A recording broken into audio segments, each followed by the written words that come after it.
we are actually creating disease with a lot of these drugs. If you go to see a doctor and they're just talking at you and it's not a conversation, you need to find a new doctor. And I'll tell you, Shawn, I distinctly remember the first time I realized that these drugs that we tend to prescribe like candy were really a problem. It was about 15 years ago at a food as medicine conference. My friend Jerry Mullen, who's an integrative gastroenterologist at Hopkins, a great guy, he's got some great books out. He started talking about the effect of acid blockers on the gut and the microbiome. And, think about it, a dozen years ago, 15 years ago, nobody really knew much about the microbiome, or rather we knew about it, but we didn't know how important it was. And I remember listening to Jerry's lecture and just being riveted and realizing we are actually creating disease with a lot of these drugs. So let me walk you through what happens when you're on an acid blocker, a potent acid blocker, like what we call proton-pump inhibitors, a little purple pill and others. And keep in mind that these drugs are amongst the most commonly prescribed drugs in the world, because when people have acid reflux and they take these drugs really very effectively and efficiently block stomach acid. And what that means is you don't get that natural feedback that's so important from your body to tell you that something's wrong. When you're having a porterhouse steak and mashed potatoes with cheese and a couple scotches at 10 o'clock at night and you don't feel well, that's a really important sign. That's important feedback that your body's giving you to protect you from doing it over and over again. And so when you remove that negative feedback, you can really induce some damage. So these drugs block stomach acid virtually 100%. And stomach acid is important for some really big reasons. Number one, they provide the ideal pH to digest food. So when you don't have any stomach acid, you get maldigestion, where you're really not absorbing and assimilating the nutrients properly. And we know that because we know people who are on these drugs for years and years, or even sometimes for months, can end up with iron deficiency. They can end up malabsorbing fat-soluble vitamins like A, D, E, and K. And this can actually lead to osteoporosis and osteopenia and so on. So this can lead to bone issues because of not absorbing vitamin D and calcium and other things properly. So maldigestion is a big one. The other thing is that having an acidic pH provides the ideal pH for the digestive enzymes to work properly. So now the enzymes are trying to function in a different pH, and that's not quite ideal. But for my purposes, one of the biggest issues with them is that they cause an overgrowth of gut bacteria because they transform the stomach from a pretty hostile, acidic environment where excess bacteria don't like to hang out to a very friendly, alkali, inviting environment.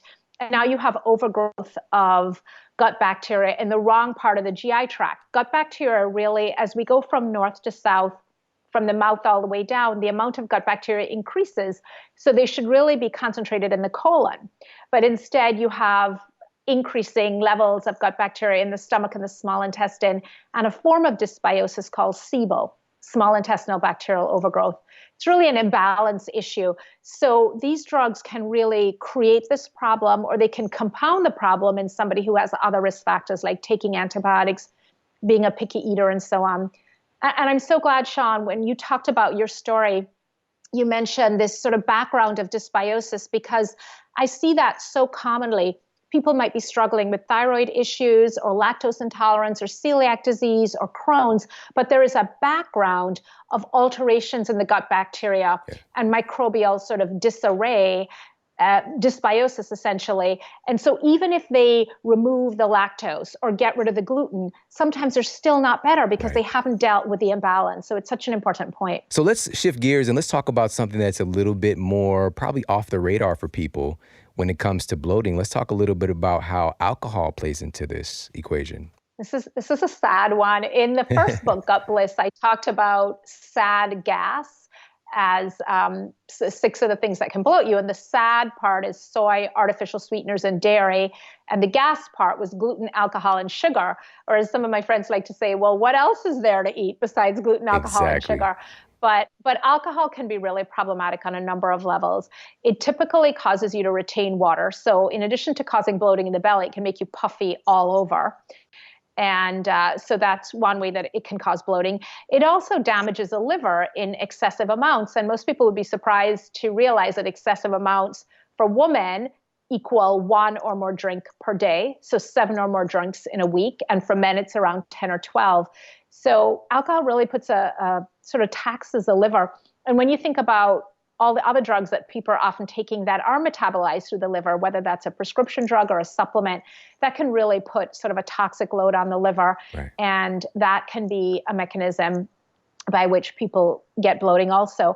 Alcohol can be very hard on the lining of the stomach, and it can cause a condition called gastritis, which means inflammation of the lining of the stomach. You can get swelling of the tissues and bloating on that basis. So from the more mundane, you had a few too many and you're puffy and bloated, to damaging your liver, to causing inflammation of the stomach, lots of ways. And of course, more severe liver damage can lead to cirrhosis of the liver, where you have a lot of excess fluid in the abdomen called ascites, and you're super bloated. Wow. This is a tough pill to swallow. And it's just, again, everybody, this doesn't mean that you can't enjoy some alcohol, but it's to be aware that this might be causing an underlying problem. And maybe you've tried a lot of other things, but now maybe we need to look at the, we'll just say the party time with the wine, because apparently, so this is a thing that happens. We go out, we have some dinner, we have a couple glasses of wine. Then you come back home and you have a couple glasses of wine, and the wine just continues. Yes. It travels from the restaurant to the home. I mean, you just have to be aware of these kind of things. And again, it's all good from time to time, but if you're having strange issues with gastrointestinal problems, bloating, maybe even skin problems, we might want to look at what's going on with the alcohol, maybe pull it out for a little bit of time and see if things start to subside. Shawn, I was going to say also, one of the big issues with alcohol is before there were antibiotics, what was our main way of preventing infection and cleaning wounds and so on, cleaning up the operating room? It was alcohol. Right. So alcohol has antiseptic properties, and it is bactericidal. It kills bacteria. You know, when you go to get your blood drawn, they put that little swab on your arm to clean it, and that's alcohol. So the same way alcohol exteriorly can get rid of germs, alcohol is getting rid of a lot of essential bacteria in the gut when you're drinking it. Wow. So, and shout out to anybody who might be drinking and listening to the Model Health Show. Again, no judgment, no love lost.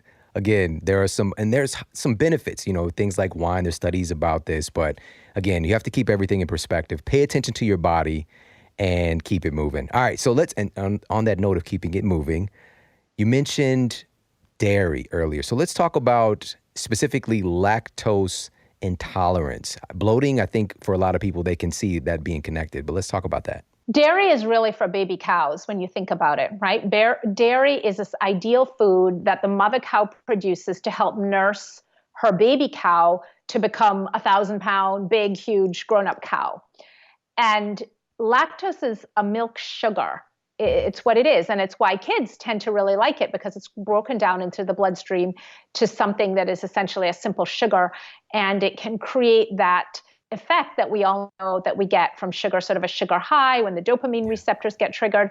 So the first thing to keep in mind is if we think about how we're designed and how the universe is designed, dairy is designed for baby cows, not for adult humans. And as a result of that, many, if not most adult humans, the number ranges from 50 to 75%, depending on which study you read, but most of us lose our ability to digest lactose. We become lactose intolerant. The enzyme lactase, that's located in the small intestine along the brush border, and it's sort of precariously located there. Over time, you lose it. Now, some things can result in you losing it faster, like a viral infection can wipe it out. Certain types of things, antibiotics can wipe it out. And there's so many people who know they're lactose intolerant. My 12-year-old is guilty of this. She knows she's lactose intolerant, but she's like, I still want some ice cream. And she would love me telling you this. So she has a worse gas after she eats dairy. And I'm like, Sydney, something died up in there. It is not, trust me, I know about gas. It's not supposed to smell like that. But she really loves it and she likes to eat it, and she's a vegetarian. So her options are a little bit more limited. So I give her a little bit of leeway. But most people have some degree of lactose intolerance like that. And they might be able to tolerate a little bit of yogurt or a little bit of hard cheese, but they have a big bowl of ice cream or enough pizza, they start to feel sick. And again, I love your message, and it doesn't have to be all or nothing, but you have to really listen to the feedback your body's giving you. And you have to think about your terrain. So if your terrain is really messed up, alcohol and dairy and sugar and some of these things could be problematic. So taking a break and taking it out, maybe reintroducing it in a limited quantity later on, can be a really good way to go to figure out if it's part of the problem. Perfect. And so again, everybody, if you've been experiencing some bloating issues, if this is something that even happens occasionally, that's what today's episode is really all about, looking at some of the possible underlying things that can be causing this issue. And it's not healthy. You know, in the bloating, it's a symbol or a feedback from your body that something is awry, and we need to pay attention to that. So let's move on. And I thought this was so fascinating in the book. The anatomical differences can be part of the reason why bloating occurs, more so for women. So let's talk about that. The voluptuous venous colon. So for years, I would hear my male colleagues tell women that they had a tortuous colon or a redundant colon. And I mean, who wants to be told you have a tortuous or redundant anything? Right. And I came across this information years ago when I was writing a paper for a book. I was writing a chapter on colonoscopy in women. It was a book that was devoted to GI issues in women, and they asked me to do the chapter on colonoscopy. And I realized that women had lower completion rates for colonoscopy. What that means is that there was a higher percentage of times when the gastroenterologist could not get to the end of the colon in women. And that was true for women who had had surgery, like a hysterectomy, and so had scar tissue that might have been blocking things, or women who hadn't had surgery. And there were a lot of hypotheses floating around about why that was the case. And one of them was, well, women just have a lower threshold for discomfort. And having been through 18 hours of labor, I wasn't buying that one. Said, I don't think. I mean, pain thresholds vary from person to person, but a generalization like that women have a lower threshold just didn't seem to make sense to me. So I started doing some research, and I found 3 really interesting facts that were not known to me as a female gastroenterologist, not known to my other GI colleagues. I thought really not known to the general public. And the first is that women have a longer colon, an average of about 10 centimeters longer. Now, 10 centimeters might not seem like a lot, but it leads to a lot of extra twists and turns, curviness, redundancy, if you want to use that term, but it leads to a lot of extra twists and turns.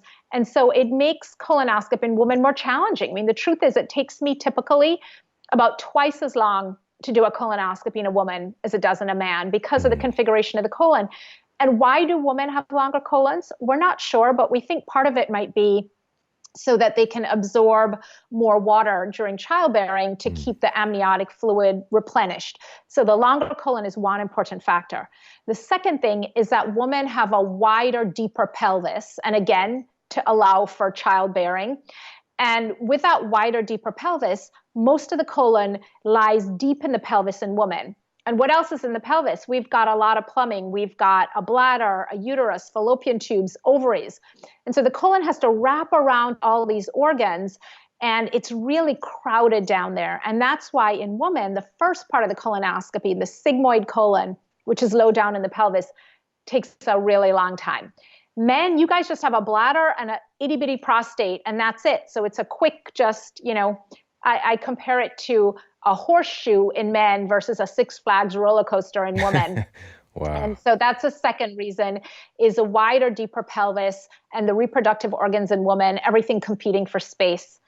The third reason is hormonal, and that's because men have higher testosterone levels. Of course, women, we have testosterone too, just not as much. And higher testosterone levels mean a firmer, tighter abdominal wall. And that's true even for the guy with a big bear belly who doesn't work out. Just hormonally, he gets a tighter Spanx than we do as women.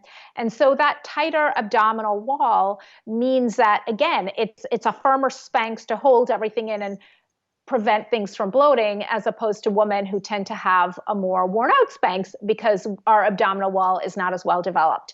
And so this is just one of those, one of those gender issues that comes up. Wow. And I'm sure a lot of people, and this myself included, I never thought about this. And I would see people coming in to my office in my clinic, and I would see, during certain times of their cycle, we might have constipation, we might have diarrhea happening where they're going more at certain times. And now, again, this just all makes sense why it would change like that. And so let's shift gears and talk about that and how menstruation can be a player in bloating as well. I love that you're this macho athlete and you are talking about this. This is so important. So guys, listen up, because you need to understand what's going on with your partners and mothers and daughters and so on. Yes. So I've got the biggest smile on my face, by the changes. way. I just, thank you. Go ahead. The cycle does change with the fluctuating levels of estrogen and progesterone, and that does affect the GI tract also. So it's exactly as you said, and it can be different from woman to woman, but it tends to be consistent within an individual person. So women will say, I always get diarrhea before my period, and somebody else will say, I tend to be more constipated. So it tends to be consistent, but it can vary whether it's looser or less loose within the cycle. And we definitely see that variation on a monthly basis. And that's because, again, these hormones affect the bowel too. And it's all connected. Somebody asked me the other day what an integrative gastroenterologist was. And I joked, I said, it's a gastroenterologist who doesn't own an endoscopy suite. So I'm not trying to just scope everybody who walks into my office, but really, in all seriousness, it is the idea that the body's all connected. Like you, I believe that all disease begins in the gut. Hippocrates said it thousands of years before we did. But if you think of where the GI tract is, it's really in the center of our bodies. And then all the organs come off like spokes, right? So the heart and the lungs and the kidneys and the extremities and the brain, they're all spokes on this wheel. And the wheel is really the GI tract. And that's why there is such interplay and such interconnectedness. And you really can't separate it out. You can't sort of just look at one system without thinking about the effect on the others. And particularly for, as I like to call it, the below the belt organs, like the colon and the uterus and so on, there's a lot of interconnectivity. This is so fascinating, just so fascinating. And if we can start to pay more attention to this, again, just paying attention to your body, noticing these patterns, I think we could do a lot of good for ourselves. But what would somebody do if they were noticing these patterns? A woman, for example, with her cycle, where she gets constipated during a certain time of the month. Is this just something to just be aware of and let it ride out? Or is there something that she can do to help to kind of smooth out that transition? There's definitely things that can be done. And one of the things, too, for women is to look at what form of contraception you're using. Because if you're on a birth control pill or some hormonal method of contraception, that can be exacerbating what's going on in your gut. So that's one of the first things to look at, to say, this has been worse in the last 6 years since I've been taking the pill. Maybe that's contributing. Even the low-dose estrogen pills can cause some bumps in the road. But preemptive treatment is a great thing to do. So if you know you're going to get more constipated before your cycle, then that might be the time to take a fiber supplement. That might be the time to start doing some green smoothies. That might be the time to do some twisting yoga poses, ramp up your liquid intake, take a magnesium supplement, which is a great gentle way to encourage evacuation, if you will. So there are lots of things that you can do when you know, right? Because knowledge is really power, and knowledge is what can make us healthy and have us become our own doctor, which for me is really the goal, is that people don't have to come see me because they can figure out what's going on. And so there are just so many things that you can do along those lines, starting with dietary changes and then some lifestyle things to help the process along. Have you seen a trend in this particular condition, which is colitis? I know, of course, colitis is connected to bloating, but what are you seeing, clinically? Has this kind of the rates of colitis gone up? Because that's what I've seen. And what's going on behind the scenes with this? Absolutely, the rates are increasing. So colitis and the sister disease, Crohn's disease, were really described in the 1930s, at least Crohn's was, by Dr. Crohn, Oppenheimer, and Ginsburg back at Mount Sinai Hospital. And they were considered rare disorders back then. And we have definitely seen, I have a slide that I use in my talks about the hygiene hypothesis and these modern plagues. So colitis is a form of autoimmune disease. And like any other itis, it means inflammation of the colon. Colitis, inflammation of the colon. And we have seen an incredible increase in colitis and Crohn's and MS and rheumatoid arthritis and lupus in a lot of these autoimmune diseases. And by definition, an autoimmune disease is a condition where your body is essentially reacting to itself. Your immune system is destroying your body's own tissue. So in the case of rheumatoid arthritis, it's the joints. In the case of colitis, it's the colon. And we haven't really been able to figure out exactly why this is. One of the reasons is the food. One of the reasons is widespread use of antibiotics. There have been lots of studies showing that antibiotic use in childhood, especially in the first 3 years of life and around birth, can dramatically increase the risk of autoimmune conditions like colitis. And we're seeing more and more of that. So that's one thing.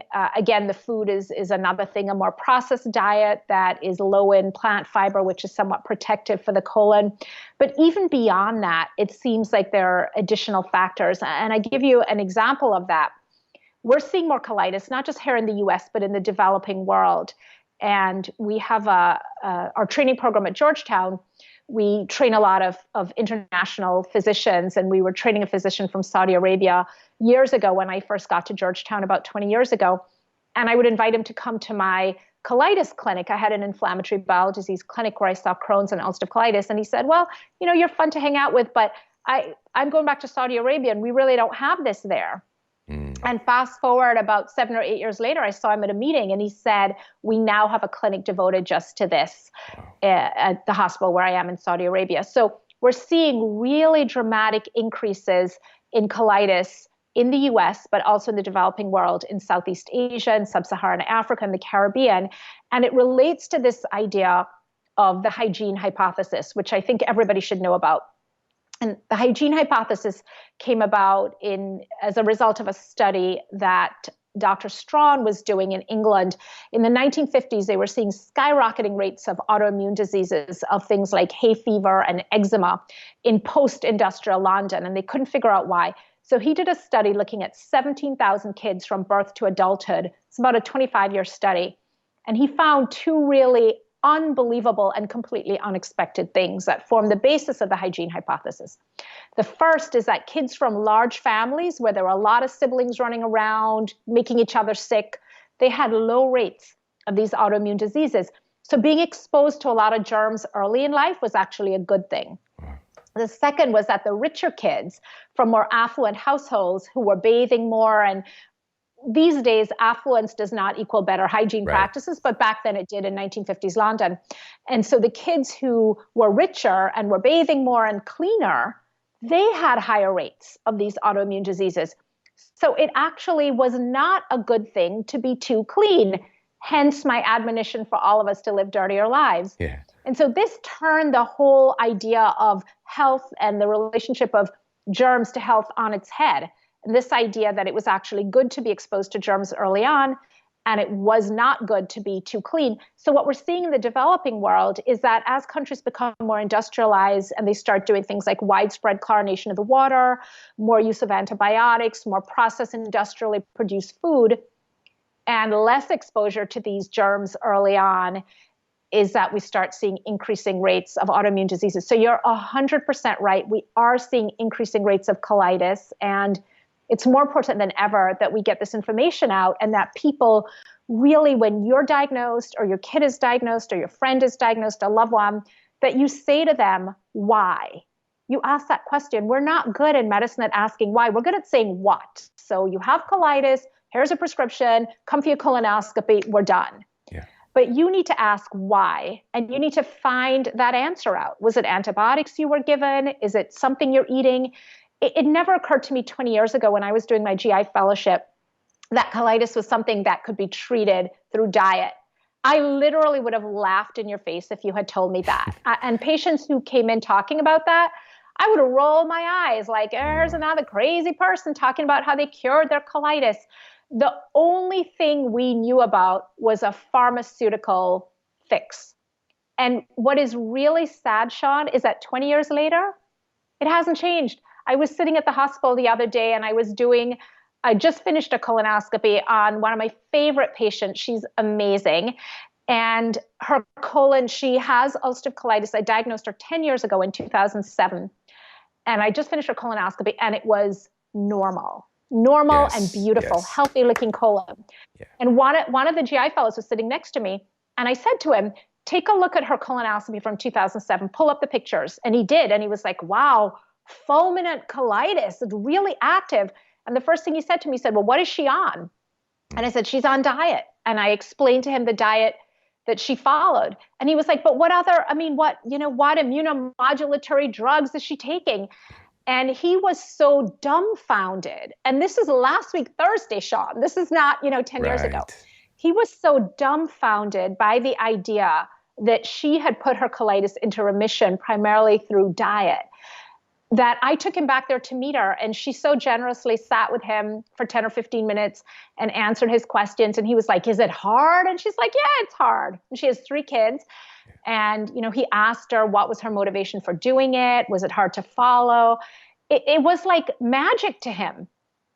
And I think it's the reverse. The idea that you can take a drug and it can magically heal your colitis with no other side effects, that's the magical thinking.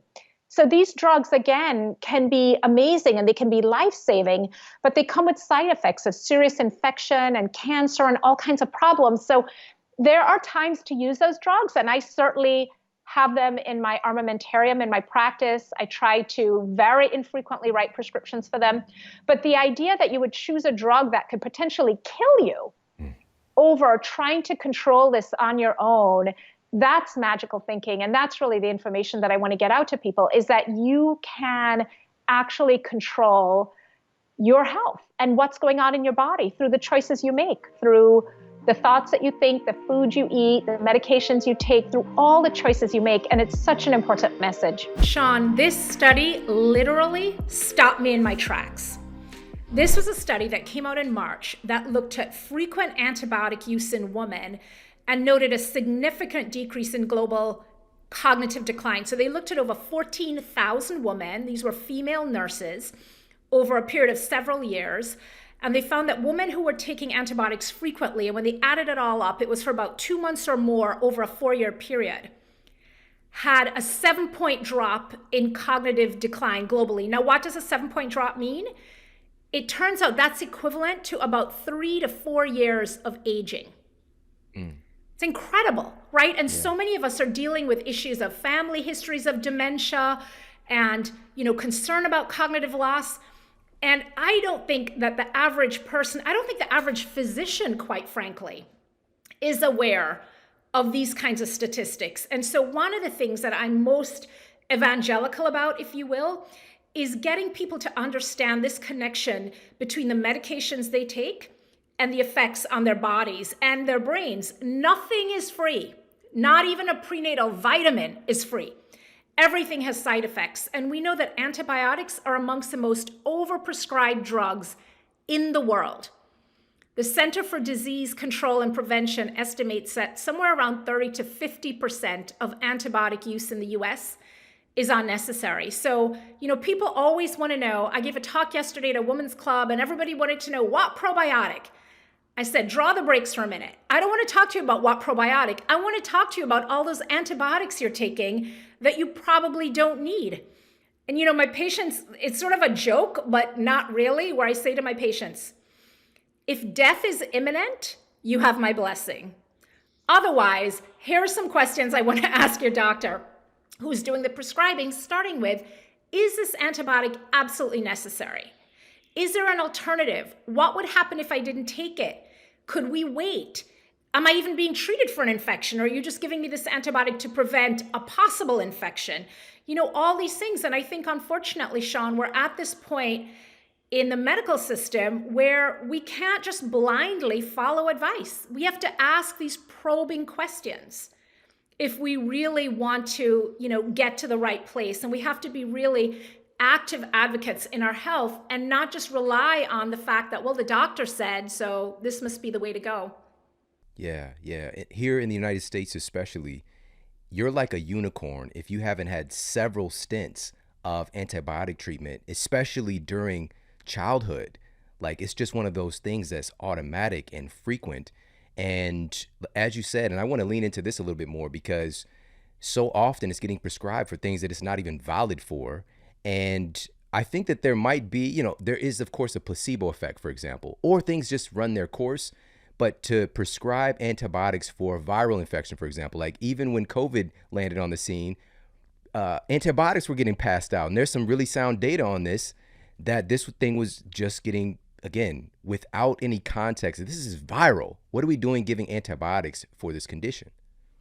Yeah, I think that's really kind of the salient point of the last 2 years. Antibiotics have zero effect against viruses, zero, zip, zilch, nada, none. The only situation where an antibiotic can be helpful in the setting of a viral infection is if you have what's called bacterial superinfection, meaning you also have a bacterial infection.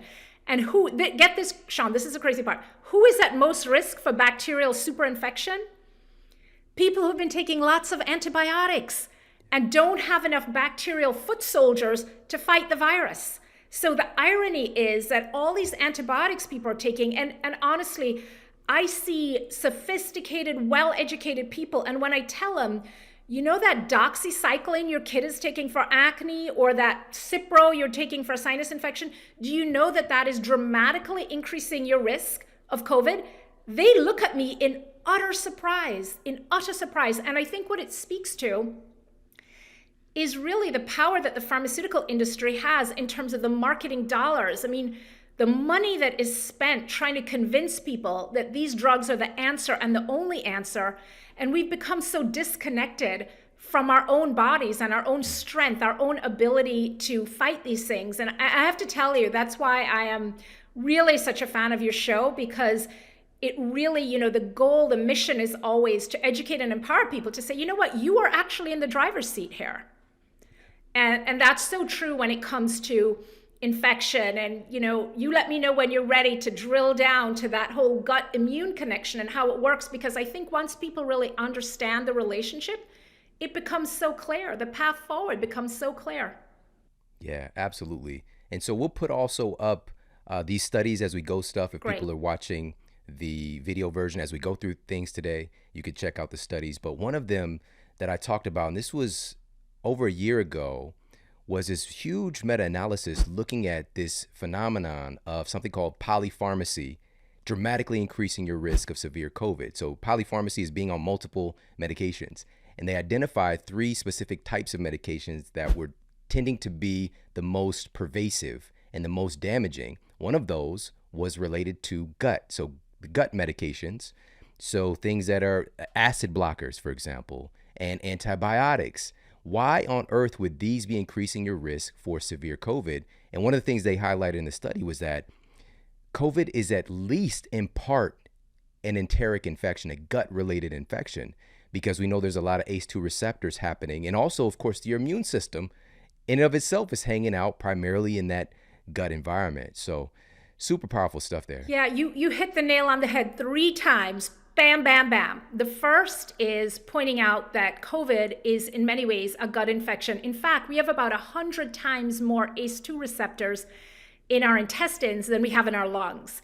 So the portal of entry is often the gut. And that's why GI symptoms in some of the studies are present in up to 50% of people. And we know the virus is excreted in the stool, sometimes for much longer than it's detectable in the sputum. So that was nail number 1. Nail number 2 was talking about the acid blockers, proton-pump inhibitors specifically. And I think I was on here doing a long rant about these drugs in the past, because this is just one of my favorite things to talk about, because you literally cannot leave a gastroenterologist's office, except mine, of course, without a prescription for one of these drugs. I spend my time unprescribing people, but these drugs are amongst the most commonly prescribed drugs in the world. And part of why they're prescribed so commonly is because they work really well. They're really good at what they do. And what they do is they completely shut off that proton pump, that acid pump in the stomach. So now you can eat your cheeseburger at 11 o'clock, and you can have your 3 cocktails, and you can have your 4 cups of espresso, and you're feeling good, right? You're like, this is fantastic. The problem is those symptoms, that heartburn that you get when you have your, late night cheeseburger and your 4 cups of espresso and your cocktails, that feedback is really the negative feedback your body's giving you to tell you, this is not a good idea. So when you remove that, you are actually doing damage. And that's what proton pump inhibitors do. When they block the acid, you don't have symptoms, but those symptoms are really important because it's your body signaling you. It's like pain when you overdo it at the gym, or a hangover when you drink too much. I mean, I'm always saying, man, if we didn't have hangovers, I mean, millions of people would be dying from alcohol poisoning because people would just keep going, right? So that hangover is your body's brakes. And so what happens, not only do these drugs remove the brakes, they do something far more problematic in the gut, which is they completely shut down acid production. And acid is digestion 101. You cannot properly break down the food and assimilate the nutrients into your body without acid. The digestive enzymes don't work at an alkaline pH. So that's one problem. Huge problem now with the pandemic. And in addition to the study you're talking about, which is a super important study, there was a big meta-analysis that came out summer of 2020, looking at about 54,000 patients, and they found people taking proton pump inhibitors once a day, twice as likely to get COVID. People taking them twice a day, 3 to 4 times as likely to get COVID, for the simple reason that stomach acid denatures viral protein. It basically renders the virus inactive if you have stomach acid. So you're happily taking your, little purple pill and eating your cheeseburger late at night and having no symptoms and thinking this is great, not realizing that you have just dismantled one of your body's most potent defense mechanisms against viruses. You have just made yourself so vulnerable. And part of the reason that I love putting this together for people and making sure they understand the connection is that, number one, it's empowering, right? Like, now you can understand how to protect yourself. But number two, people don't know, because your doctor gives you this drug. Your doctor is not telling you, by the way, stomach acid is one of your most important host defenses in fighting viruses, and you're not going to have any stomach acid. So not only are you not going to be able to properly digest your food, but you're now going to be much more vulnerable to viruses. And, I have these discussions with my husband at the dinner table all the time. He's not in medicine. He's an ex-federal agent who does cybersecurity. So he's kind of my litmus test. And I tell him this stuff, and I'm like, you know that, right? And he's like, Robynne, people don't know that. Like, I don't know that. How would I know that? How would you intuitively know that not having stomach acid puts you at risk for COVID? So, for me, like, realizing like people don't know this stuff has really been the main motivation to write these books and get the word out there and, be on shows like yours that with the same goal of, we've got to let people know what is happening when they take these drugs. Yeah, it's probably the biggest thing that has not been addressed this entire time, which is susceptibility, and what you can do to dramatically reduce your susceptibility. Again, it puts the power into people's hands. That's the whole concept behind empowerment. Power to the people. Exactly. And what we've been doing is just creating a psychology of victimization for people. Like, I've never seen people in such a victim state as we have the past couple of years. And then that starts to bleed into other things. But also, I'm grateful because I can see how quickly we can devolve into that type of thinking. And in leaning into this a little bit more with this susceptibility, I love the fact that, and I'm so grateful, you're one of the people who really like brought this front of mind for me, which is that biological feedback that we get, right?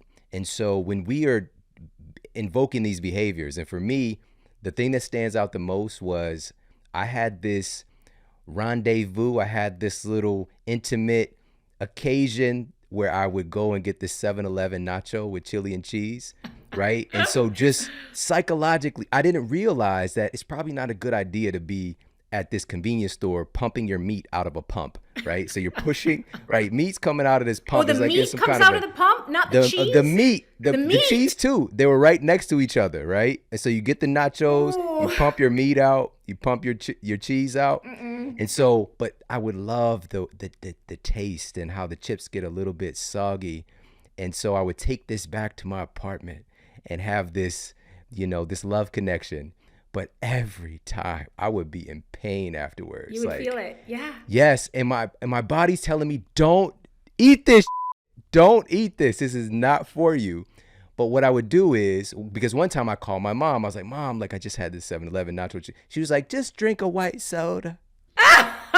Right? That's the So one now, time where mom did not know best. no, right. She did not know best. And so now after that, I just started getting my nacho chili cheese and I get a 7-Up with it, right? And still, again, I'm trying to find a way to suppress the symptom. My body's saying, do not eat this. This is not for you. And so being able to tune in and listen to that feedback. So the suffering that we get, we've been programmed in our culture to look for a drug or some type of treatment for the thing instead of stop doing the behavior. Yes, and then you get into the whole polypharmacy thing you're talking about, the wackadoodle, because you whack that feeling from the liquid meat nacho soda combination, you whack it with some Nexium, and then you have side effects of the Nexium, and you have to whack that with something else, and then you're whacking the side effects. And you know, when I have patients come into my office, I have them bring all the drugs with them. I say, I want to actually see what you're taking. Sometimes they're taking 3 versions of the same drug.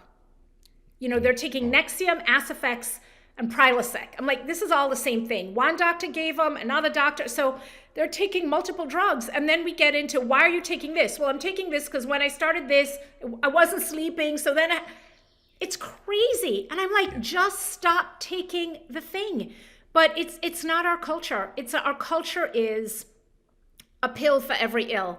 Nail number 3, by the way, when you talked about, you know, you made those 3 really excellent points.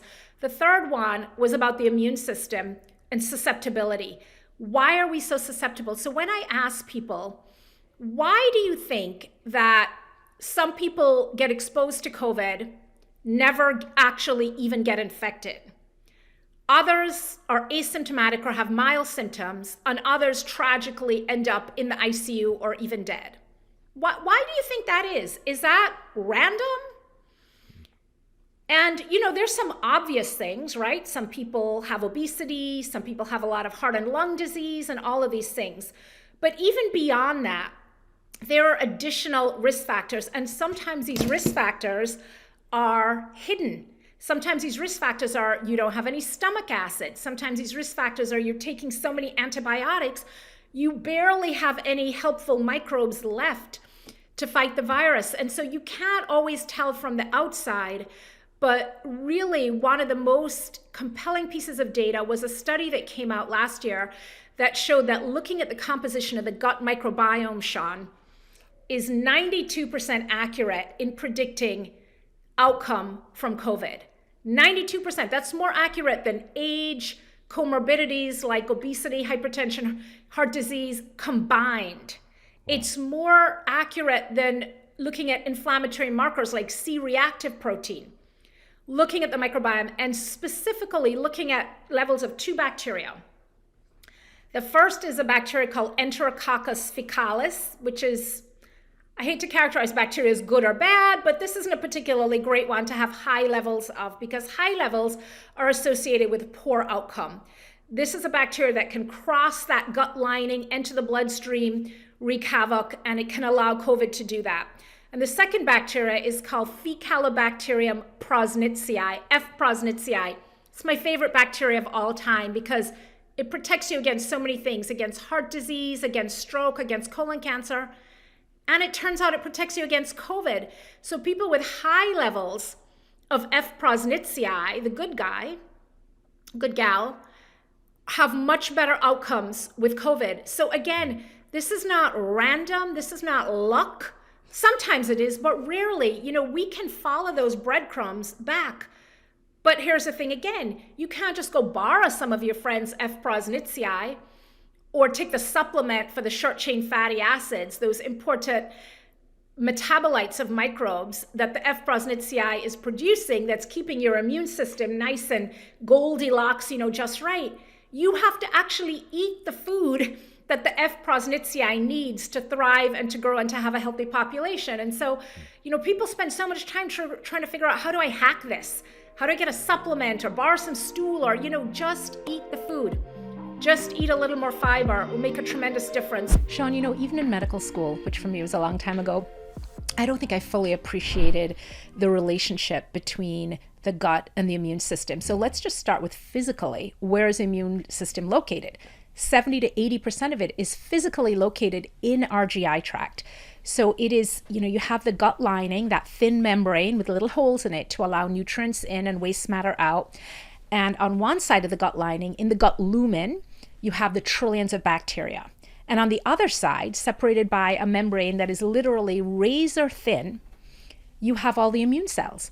And there's constant communication between the two. So when you think about it, our immune system is exposed to trillions, if not more, whatever the higher number is in that, of different organisms that are floating through the GI tract. Because remember, our GI tract is open to the environment, right? All the stuff that comes in through our mouth.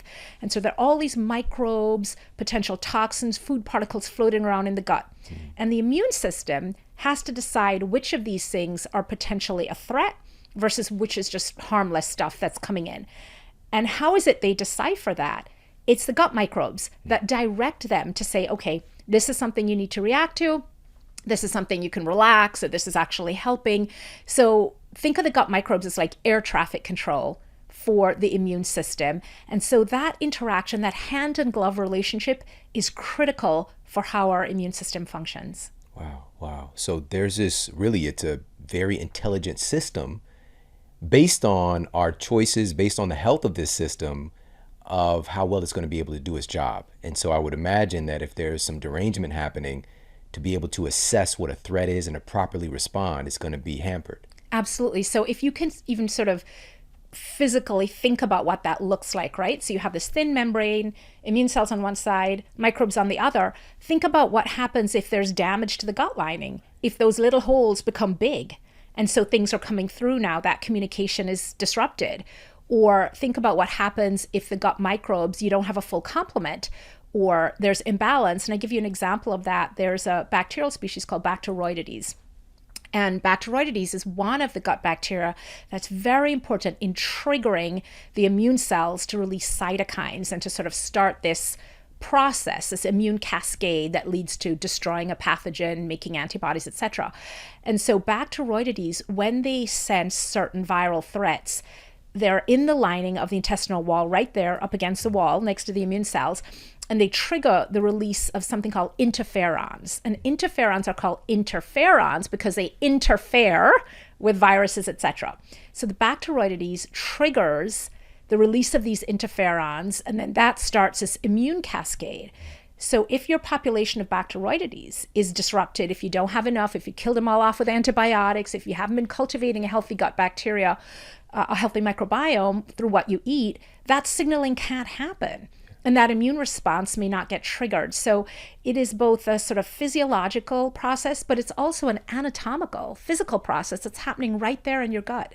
Wow, that's so powerful. And also that category or classification of bacteria is also associated with healthy body composition, insulin sensitivity, but it has this huge role also with the immune system that, again, you're really bringing to light versus like that class put up against firmicutes, for example, which again, everything has its role, but firmicutes are more associated with obesity, insulin resistance, and also dysfunction to the immune system. And an interesting point about firmicutes and evolution is that in people of Northern European ancestry who, thousands of years ago had to endure cold winters, that class of bacteria, that family, was more involved with being able to store calories as fat to get through a long winter when food wasn't available. Wow. We don't have long winters when food isn't available anymore, right? So there's this, evolutionary development of the bacteria, but they're now maladapted to the environment that we live in. That's so fascinating. It's just like nature finds a way. There's a purpose behind all of these things. But as we'll talk about today, our environment, internal and external today, is so abnormal so quickly. It's probably a big reason why we're experiencing what we're experiencing. And in the book, you really highlight that COVID-19, even though the way that the information is kind of been propagated and we've been inundated with certain beliefs about things, it wasn't necessarily very indiscriminate. You shared that, and this is a direct quote from the book, it's less about the potency of the pathogen and more about the health of the host. So let's talk about that. Yeah, it came to me that there's a lot of fear around COVID-19, around viruses and so on. And don't get me wrong, there's a lot to be fearful of, especially in the beginning when this is unknown.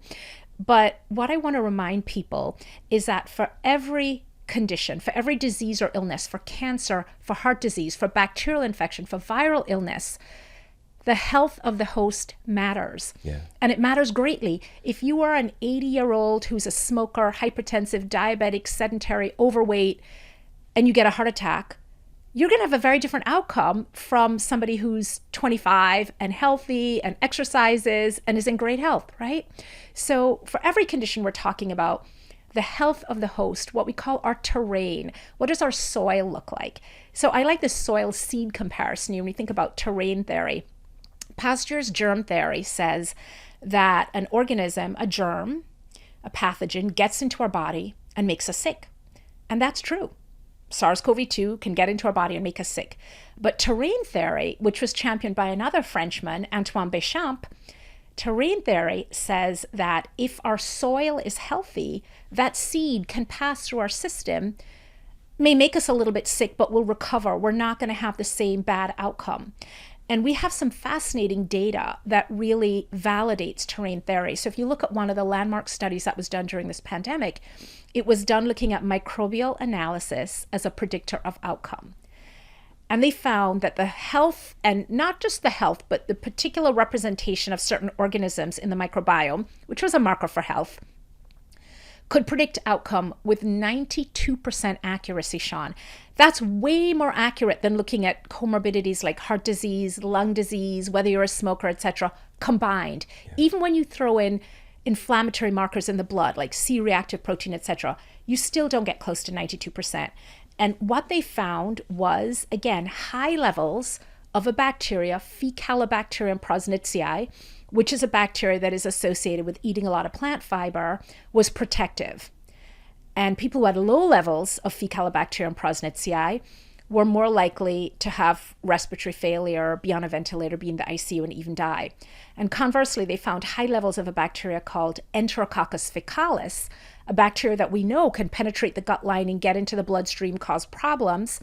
High levels of that one were associated with poor outcomes. So it's kind of incredible that a little schmear of stool can give you all this information. But when you think about the fact that your microbiome is a more unique identifier of you than your own DNA, it's not surprising, right? The microbiome reflects everything about you, where you've lived, what you've eaten, medications you've taken, even your thoughts, because stress is also reflected in the microbiome, can affect the balance of gut bacteria. So, you know, for me as a gastroenterologist, when I was in med school a long time ago, people were like, why do you want to do GI? Like, you want to wait around in people's stool? Like, why don't you do dermatology or ophtho or something cool?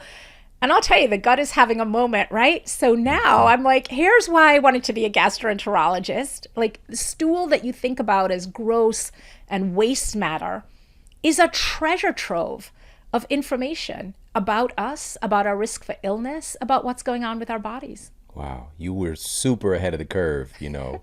And this reminds me of this William Churchill quote: "There's nothing more powerful than an idea whose time has come."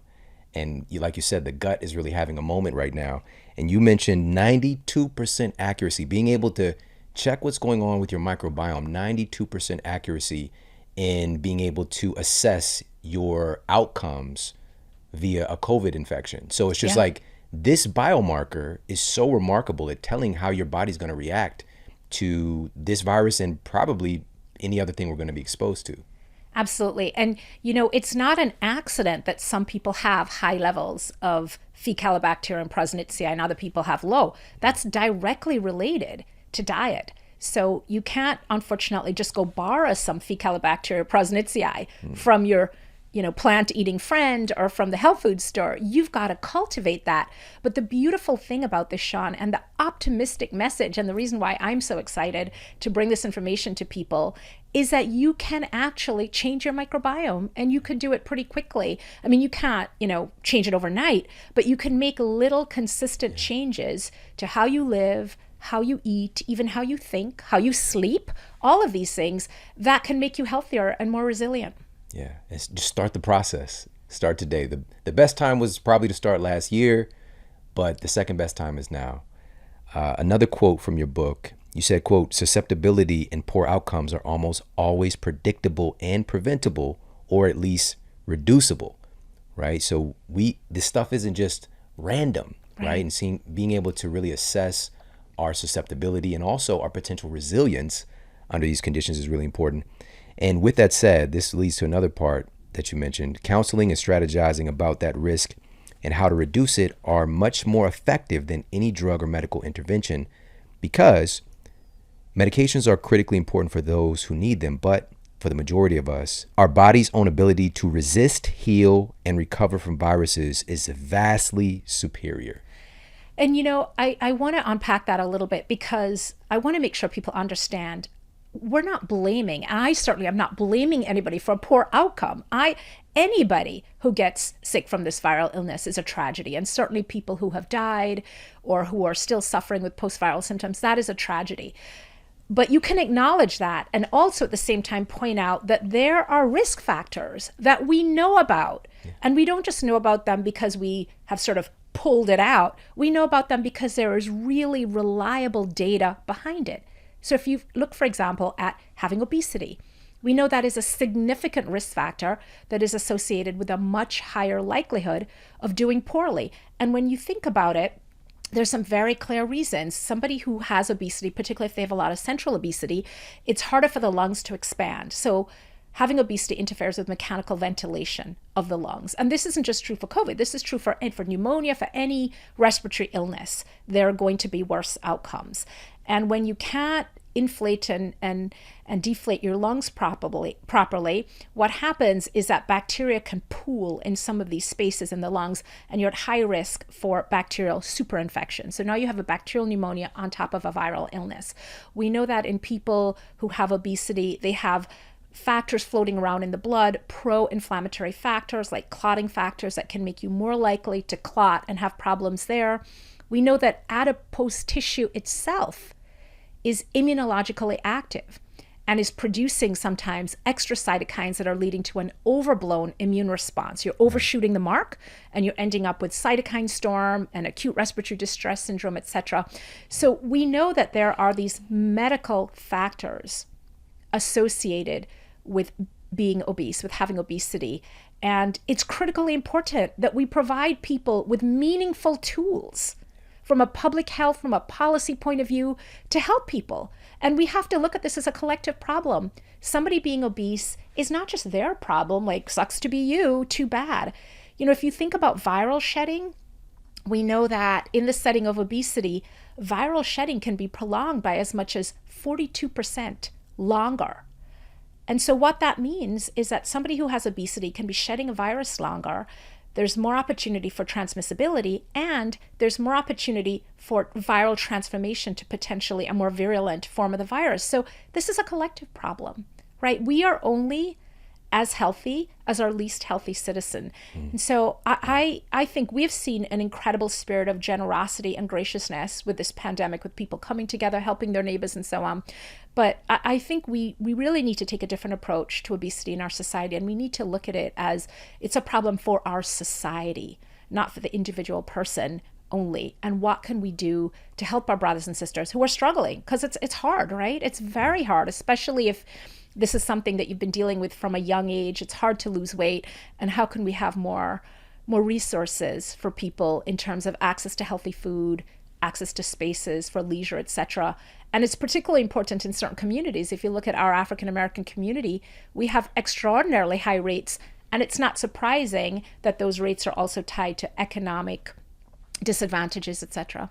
Yeah, thank you so much. You just unpacked really why obesity is a risk factor, because just to be clear, again, this is not about a vanity metric. This is about true human functionality. I love you gave a mechanical example with the lungs, right?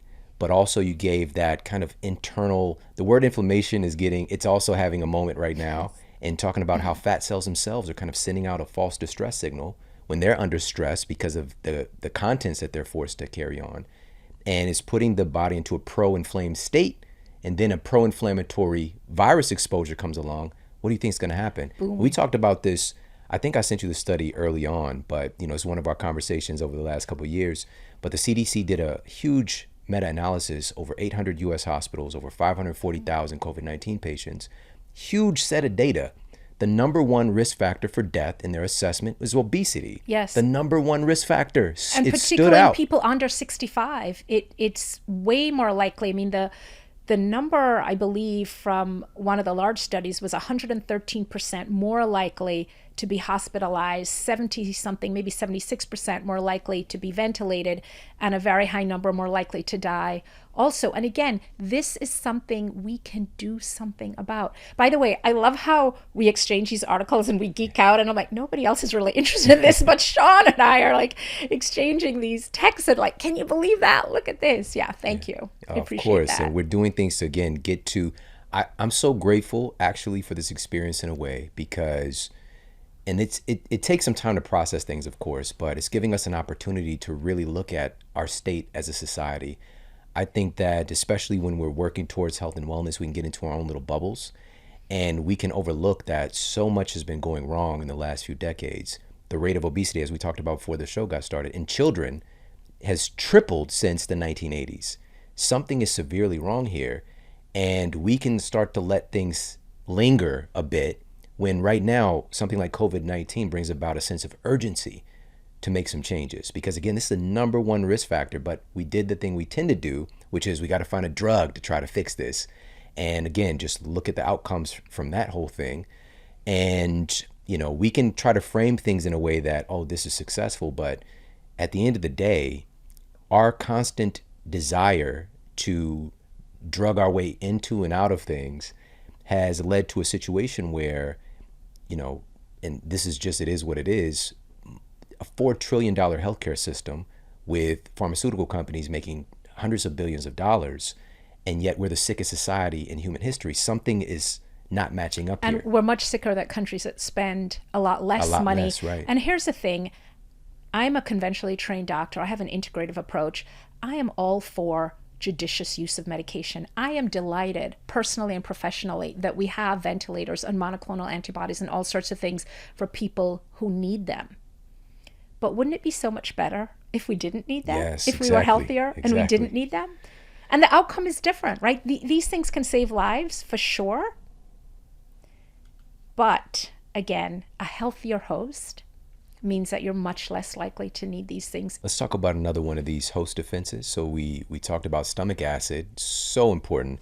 But you talked about something, and the way that you articulated in the book was so fascinating. Mucus, of all things. Again, we just think it's another one of those dirty words. Good old snot. And what's funny, when I was going into GI, I had a couple friends who were going into pulmonology, being lung doctors, and I was like, oh my God, snot is so gross. And they were like, are you really a gastroenterologist dealing with stool telling us that snot is gross? So there's all this sort of, you know, battling about like which is grosser, snot or stool. And, you know, now as it turns out, they're both really important, right? I mean, again, these things, you think snot is something nasty you should blow out or suppress. So let me tell you about mucus. First thing that I want people to know is that most of the mucus in our body, the overwhelming majority, comes from our GI tract. About 1.5 liters a day are made in our gut. So it doesn't come from our head or lungs, primarily from our gut.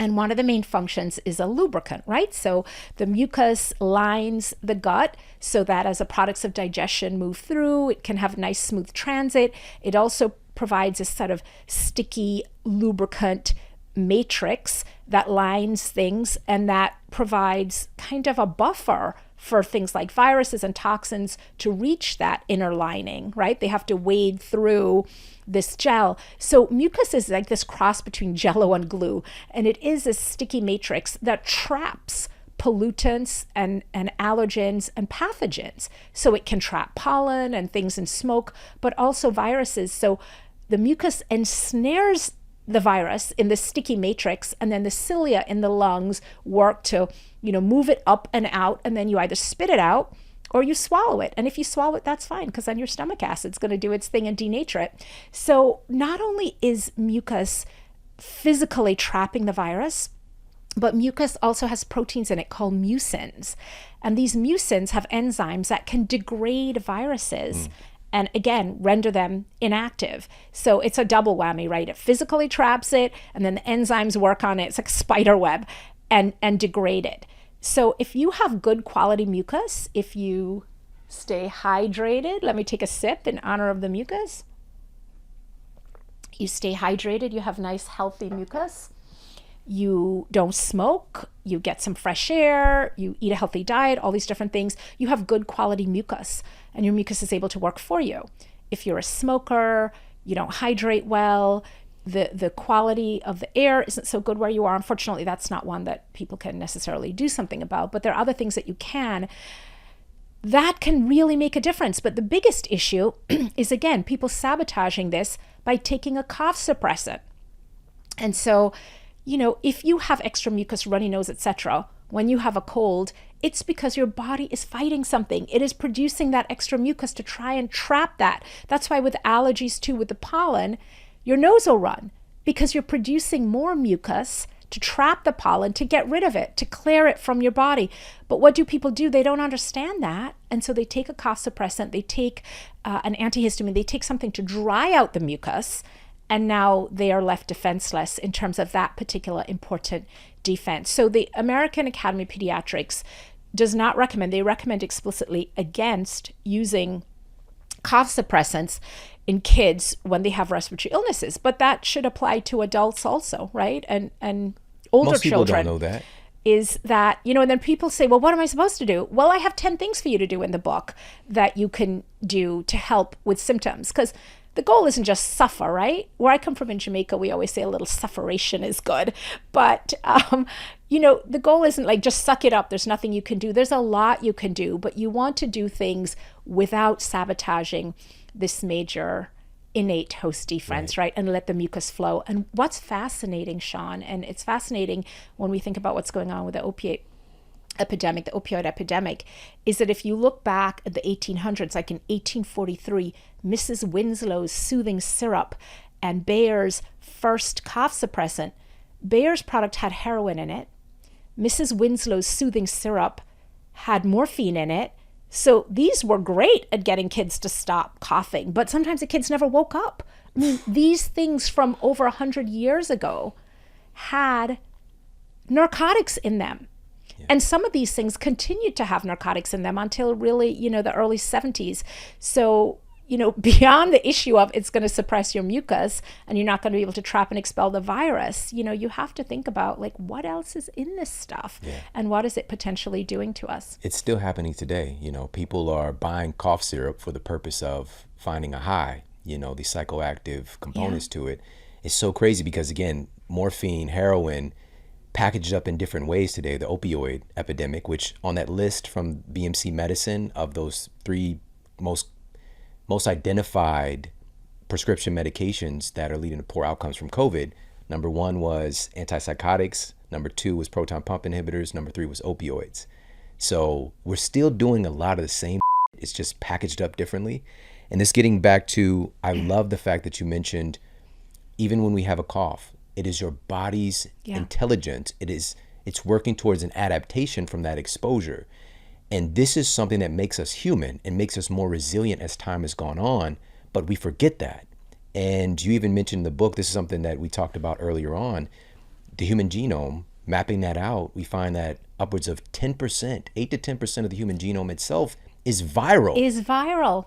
As we've evolved and adapted to these exposure, and it's going to continue happening, but it's getting ourselves to a place where we understand and identify these symptoms as these adaptation responses, as our bodies are kind of taking on this new sampling, new data, and figuring out ways to be more resilient in the environment. But I got to mention this because allergies, you said allergies earlier, and we think, again, we have this innate susceptibility where I looked this up reading your book. This was from the CDC. All right, the CDC found that food allergies in children, because again, so much of this is new. It's just happened within the last couple of decades. Food allergies in children have increased approximately 50% from 1997 to 2011. Something has happened making us more susceptible to the environment, whether it's food, whether it's allergens. We're not the same species. It's a couple things. And I think when you look at that number, it is both externally, the food is different, right? There's a lot of edible food-like substances being marketed as food, but we are also different because our microbiome is different. And if we look at, and I want to circle back to the point you made about the viral DNA too, but I do want to make this point. If we look at what's going on externally in the environment with climate change, et cetera, and deforestation and overfishing, and, you're literally in the ocean and you don't see any fish. And you look at, all the trees being cut down, we are seeing the exact same thing going on in our microbiome. We have a third less of the microbial species than people like the Hadza tribe, our brothers and sisters in Tanzania, or in the Amazon. And of course, in the Amazon and in Tanzania, their habitat is at risk. The environment they live in, that they've relied on for millennia to hunt and fish, etc., is under threat. When you look at the aluminium production, bauxite in South America, and these red rivers it's created and how it's destroyed the fishing industry, etc. So it's all at risk, and they are facing a whole different set of diseases now as a result of that, right? And the same thing. So internally, we are different. We are changing our internal landscape, not for the better. So we have to think about that. And as a result, we are seeing allergies, autoimmune diseases, etc. But to go back to the great point you made about the virome, and 10%, up to 8 to 10% of our DNA being virally derived, when a virus is just genetic material, it's not really alive on its own, but when it infects a cell, it inserts its genetic material into the cell, hijacks the cell's machinery, gets the cell to start replicating. It's the original gangster, these viruses, gets the cell to start replicating its viral material. If it infects a sperm or a gamete, reproductive organ cells, it then gets into our DNA, becomes part of the reproductive process. And some of these viral proteins are responsible for really important functions, like for placental proteins that are involved in reproduction, proteins that encode memory. There are viral proteins that make us immune to viruses, like to other viruses like HIV, to bubonic plague, to all kinds of things. So if we look at herpes simplex virus, mice infected with herpes simplex virus are more resistant to bubonic plague, bacterial infection caused by Yersinia pestis, and so are humans. Now, fortunately, bubonic plague is not something, knock wood, that we have to worry about at the moment. But it just shows this sort of adaptive evolutionary advantage, right, that exposure to some of these viruses can provide. Yeah, I love this. So, of course, the most important part of your book, you've got the education component, but also what can we do proactively? What are some of the steps that we can take? Because there are really 3 major sections in the book. Part 2 focuses on what goes wrong, how all this stuff came to be. In part 3 of the book, you have the antiviral gut plan. And you talk about building up your body is one of the highlighted things, securing your defenses. So let's talk just a little bit about that. Give people a brief insight into some of the do's and don'ts for us to support our microbiome, our gut health, and just to become more resilient moving forward. Sure. And I will say, when I wrote my first book, Gut Bliss, back in 2013, I wasn't even writing a plan. It was really my team at Avery that said, people want to know what to do. This information is great, but what to do? So there was a plan. And then second book, The Microbiome Solution, was a bigger plan. This book, the plan it's part 3, but it's almost half the book. This book, I'm like, I get it. People want to know what to do. And I had so much fun with the plan, Shawn, being really sort of creative about workarounds. So, the food part is maybe the most obvious part, right? Explaining, what are the things. But the nice thing about it, it's less about what you shouldn't be eating, and it's all about what you need to add in. Add in a tablespoon of a fermented food like sauerkraut. Just a tablespoon, it's about 10 grams, is going to give you up to 28 different bacterial strains that are all doing really important things. So it's like a live, it's living food, medicinal food.